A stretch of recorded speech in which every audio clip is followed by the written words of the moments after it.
Tell us more about your job. Sure. So I work for the W.K. Kellogg Foundation, and it's a foundation that's been around for over 80 years. The founder is Will Keith Kellogg. He's the guy that created Kellogg Cereal Company.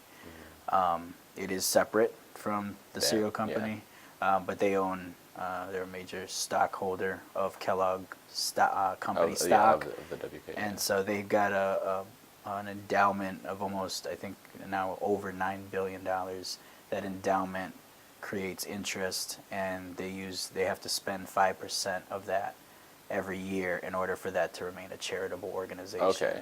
And so we spend close to $400 million a year across the country, also in Haiti and parts of Mexico. Oh, that's cool. To try to improve conditions for vulnerable children. That's cool. What got you into doing something like that?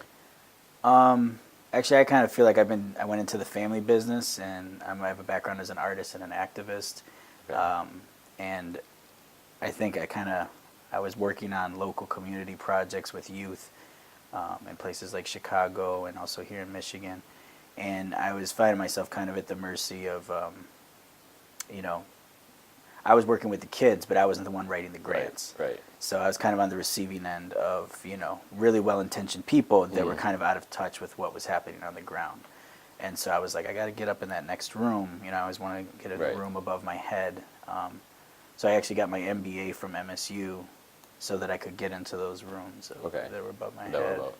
Yep. And so I moved from the community level to the statewide level, doing policy and advocacy for an organization that was called Arts Serve Michigan.